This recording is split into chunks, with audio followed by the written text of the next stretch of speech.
Pero tanungin natin yung taong bayan kung ano ba talaga nararamdaman nila. Nararamdaman ba nila itong sinasabing upper middle income stage na po tayo ngayon? Bago pa man ang State of the Nation Address ng Di ba? Pangulo sa Lunes, Oo. may nauna nang ipinagmalaki ang Pangulo. Oo. Nagmalaki na agad. Hindi pa nga ramdam, nagmalaki na. Magiging upper middle income country ng Pilipinas. Pero sa ika-4 na bahagi ng ating special series, Bago ang SONA, alamin natin kung nararamdaman ba yan. Republika ng Pilipinas, bansang may upper middle income, Wow! kung saan ang mga mamamayan ay kumikita ng mahigit pa sa 299,000 pesos kada taon, Wow! 125,000 pesos kada buwan. Wow! Parang pangarap lang ano po. Pero ngayong Hulyo, ang World Bank upper middle income ng turing sa Pilipinas, bagay na ibinida ng administrasyon. Today, Wow. the world has taken notice. The Philippines has officially become an upper middle income country. Lagpas pa nga ang bagong average o yung gross national income per capita. Pero si Bong na isang jeepney driver, tama sa mga umabot sa ganyang kita. Nababawasan po yung kita sa mahal ng diesel. Kulang po talaga. Kaya po ngayon, yung kita ko kulang na kulang. Nang kwentahin kasi yan ng World Bank, pinagsama-sama ang kita ng lahat ng produkto at serbisyong likha ng mga Pilipino sa bansa at kita ng mga Pilipino abroad. Tapos hinati yan sa bilang ng Oh, dinamay pa pala yung OFWs. Kung ba accumulated of all, kita, lahat ng produkto, tapos yung sahod, kita din ng OFWs, and then they divide it, and then they came to a certain percentage to tell na, uy, na upper middle income na po tayo. Hoy, tingnan niyo yun nasa baba. Tingnan ninyo yung mga mahihirap na tao na isang kahig, isang tuka. Yun, doon kayo mag-measure. Bakit nyo kami idadama yung mga OFWs? Natural, meron kami. Parang peke lang yung pambubudol lang. mid-year population Kasama pala kami sa computation nyo. ng Pilipinas. Ibig sabihin kasama sa kwenta ang kinikita ng mga milyonaryo at O, ultra-bilyonaryo. sinama pa yung millionaire at ulta.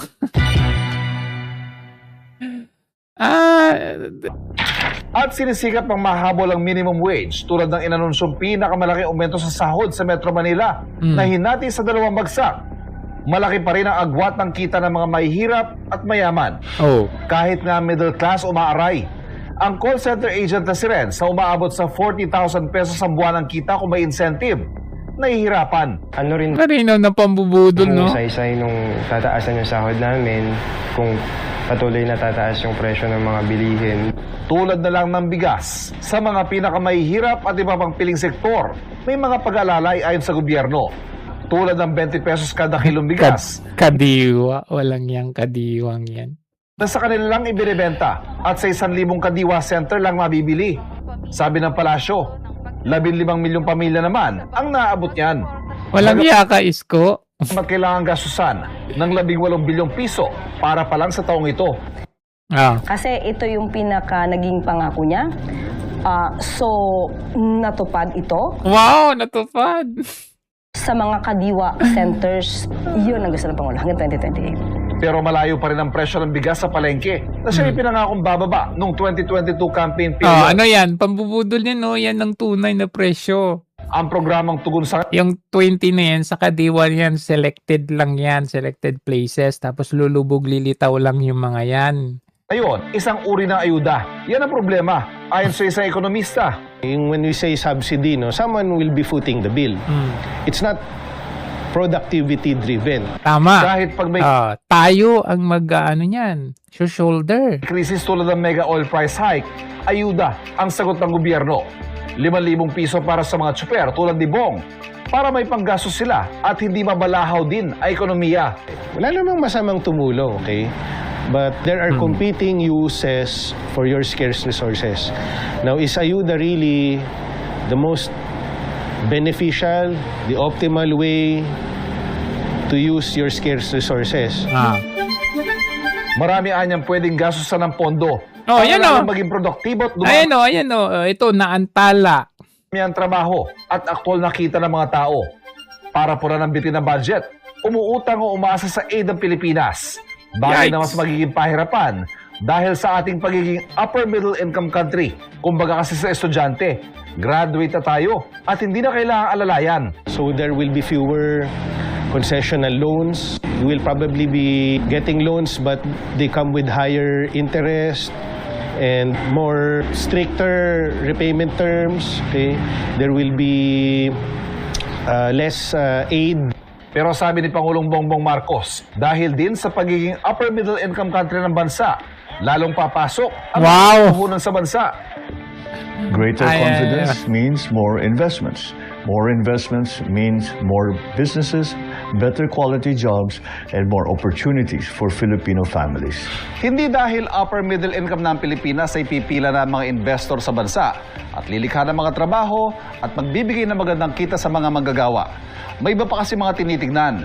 Kumusta ba ang infrastruktura, ang governance o pamamahala, at pangkalahatan, gaano nga ba kadali o kahirap magnegosyo sa Pilipinas?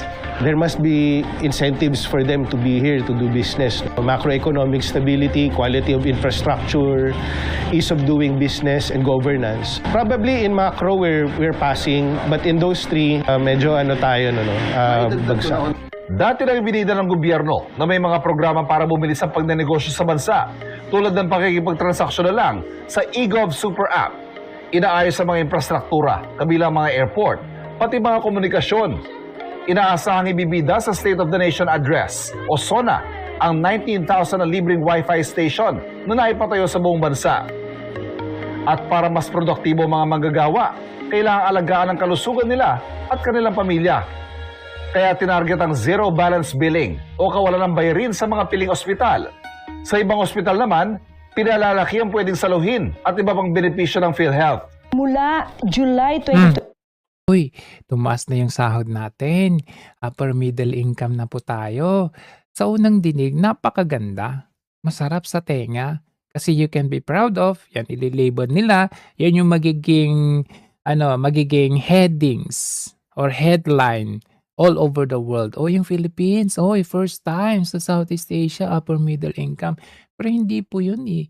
Kawawa po pa rin tayo nandito sa baba. Kasi ang totoo niyan, mataas ngayong sahod natin, 100 pesos. Example na lang, 100 pesos. Ngayon, sabihin na natin 50 pesos dati. So, 100 pesos. Ano yung mabibili ng 100 pesos mo? In fact, kahit 1,000 pesos. 4 lang nakatao, kahit 2 lang nakatao, 1,000 pesos. Ang barya mo lang yan, barya na lang, 100 na lang, ubos na yung 1,000 pesos mo. So, ang tanong, gumanda ba or gaganda ba ang pamumuhay ng bawat Pilipino na nandito tayo sa label na upper middle income? So in short, this is just a label. Purely label of the Philippines na at tayo ay nandito sa stage na to. Pero in fact, wala nang mabibili yung itinaas ng sahod na yan. Paglabas nyo kasama yung pamilya nyo, pagbalik nyo sa bahay nyo, barya na lang ang daladala ninyo. Kulang na kulang. So, paano mo ito masasabi na ito ay ibibida mo sa SONA? O, mismo nga hanggang ngayon hindi pa rin matupad-tupad. Sasabihin nila 20 pesos na bigas. O, meron ngang 20 pesos but that is in a form of subsidy. That subsidy, where is coming from? Yung pera na isa-subsidize mo yung bigas sa piling lugar, sa piling oras. Saan manggagaling ang pera? Hindi ba tayo? Tayo pa rin ang mag-shoulder niya. So that's merely budol. Isa sa mga kampanya ni PBBM ang pagpapababa sa presyo ng bigas sa 20 pesos kada kilo. 4 na taon sa kanyang administrasyon, ano na nga ba ang estado ng pangako ng Pangulo? Narito ang Special Agenda pang SONA. Weekend Report ni Remus Macasero. Sa mga nagtatanong kung nasa na ang 20 pesos na bigas. Nasa na yung flood control? Nandiyan yung flood control, na overwhelm lang. Ganun eh. Parang alam yung pare-parehas yung linyahan nito, ang taong ito. Sa mga nagtatanong kung nasa na ang 20 pesos kilong bigas. So nandyan. Na overwhelm lang, binangga ng barko. Ito ang aking tugon. Napatunayan na natin na kaya na natin ang 20 pesos sa bawat kilo ng bigas. Ay, wow. Grabe. Nang hindi malulugi ang ating mga magsasaka. Ay, wow. Grabe. Tumatak sa isipan ng Mga magsasaka, ibig sabihin nationwide. Milyong O pili lang. Pilipino ang mga salitang iyan ni Pangulong Ferdinand Bongbong Marcos Jr. noong nakaraang SONA. Isang deklarasyon ng tagumpay ng pangakong inaasahang magpapagaan sa sikmura ng karaniwang mamamayan. Makalipas ang isang taon, unti-unti nang nakikita ang pangakong ito sa Siya, wow, may 20 nga, no? pamamagitan ng BBM Rice o Benteng Bigas Meron na program ng Department of Agriculture at National Food Authority. Grabe talaga yung branding niya, no? Gagawin niya lahat BBM eh. BBM. Ayon sa DA, umarangkada na ang 20 pesos selling sites nationwide. Sa Luzon, sakop nito ang NCR, Northern at Central Luzon, pati na rin ang Southern Tagalog at Bicol Region.